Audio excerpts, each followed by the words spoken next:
In this video, we're going to talk about Land Manager within the John Deere Operations Center. Land Manager is basically that setup page that we used to have in the Apex system. Setup of client farm and fields, boundaries, and guidance lines all in one page. So to navigate to that, you're going to sign into My John Deere Operations Center, pick on your organization, and then go over to the menu button, also known as the waffle. Once we get there, we're going to scroll down and we're going to pick Land Manager. So once you're in Land Manager, it's going to give you a couple options. It's going to give you filters button here on the left and then a list button here on the right. For this example, I'm going to use my own farm just for familiarity. So over here on the right, I could pick any of my client farms and fields, or I could just easily type into the search box. If I wanted to create a new farm, which I'm going to start with, because let's say you don't have any current farms in there, you're going to want to create some field names and also some boundaries before you get started. So you click on the Create New, then you click on the field. We're going to actually add this to my client and my home farm, and we are going to call it our test field. And then we are going to click Save. Once we have saved it, we need to add a boundary to it. So where is this field in the world? So we're going to go click on New Boundary, and we're going to draw it new as we have no previous operations for it. So if I open this up, it's going to bring up a test box, and I'm going to search for Klug Farms, home farm, and then I'm also going to look for that test as I just typed it. Once I do that, it's going to ask you where you want to put this boundary. All you have to do to make a new boundary for this field is click on the polygon and start dropping points. So it's real easy to draw right around the boundary of what this field would be, and you can scroll in and out as needed to get the shape that you need. Now I know this field because it's right next to one of mine, and I know that there's a power tower in it. And if I don't want that to count as my calculated acres, I'm going to make an interior boundary for it. So again, all I have to do is grab the polygon and start drawing around that tower too, and then I have a boundary for it. Now, over on this side, you're going to notice that it has an active boundary for the field. This is very important because if the active boundary is not selected, that boundary will no longer be visible in a screen when it gets loaded to it. So what about this interior boundary though? It is a non-passable object. It is something that I cannot drive through or drive over, but it is an interior boundary. So I am going to uncheck the passable, make it an impassable interior boundary, which the acreage that it deducted from my current total was only 0.02 acres. Once I have that in there, I do have to do one other thing. I have to give the boundary a name. I tend to name mine for the year. So we're going to call it Boundary 2020. So if we make changes to it in the future, we can name them for those years as well. Once we have a name in there, we're going to go ahead and click Save, and it's going to lock that in.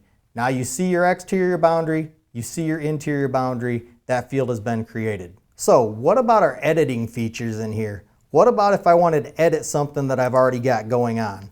So for this example, I'm going to go ahead and use this field here. Now when I type in that search, it brings up all the aspects of that field. It's going to bring up my farm name, my boundary and when it was created, and my current guidance lines that are there. But obviously I don't see them on the map. If you go ahead and click the little eyeball, it'll bring up all of the aspects of that field. Now if you don't want to see the guidance lines, you can go ahead and hide those individually, and then if we wanted to create a new line, it's very simple. We're going to go to Create New, we're going to go to a track, we're going to pick the field that I'm on that we're going to make a new line for, and then let's say we have a 120-foot boom on our sprayer.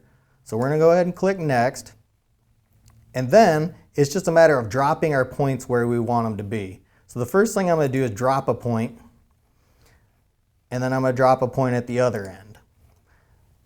Over on the right hand side, there is a feature that's called Enable Snap to Boundary. When you enable Snap to Boundary, what it's going to do is, because we picked 120-foot implement spacing, it is going to keep the center point of that AB line 60 foot off of that boundary. And it is not relevant to the boundary line itself. So anywhere you move that point is going to stay 60 feet from that boundary. This is not the most accurate way to make a guidance line. We still do recommend that you draw boundaries and guidance lines in the field with a high accuracy system such as RTK. But once we got that guidance line in there, we're going to name it. Because we said this was a 120-foot boom on a sprayer, we're going to call it sprayer line. When we have that in there, we're going to go ahead and hit save, and it's going to lock it in. So let's say with this field, and it's obviously not square, I'm going to go ahead and get ambitious, and I'm going to take this tree line out here in the middle of the field. So what do we do about editing that boundary if we don't want to go and drive a brand new one in? So if we just click on that boundary anywhere at all, it's going to bring up an editing page over here on the right hand side. If we click edit, then click on the boundary, it's going to bring up all our individual points along there. It's very simple to either move points or start clicking on points, and only the white points need to be clicked on. And once you get all of those selected, you can hit delete shape or delete points. So as we get them clicked on and start deleting them, you can see the boundary starts snapping itself out.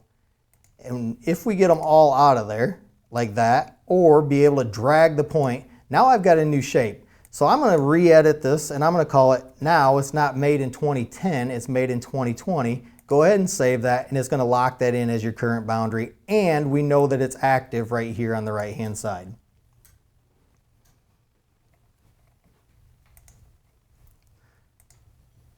So another feature that we can do is we can go in here, and I'll stick with the same field that we've been using. We can put a check in there, select all aspects of it. If I no longer farm this field, or I want to sell it to the neighbor or whatever, and I don't want it visible anymore, or it's a field that you only farm every few years and you don't want it cluttering up your list of client farmed fields, you can select all the attributes and then you can click on archive.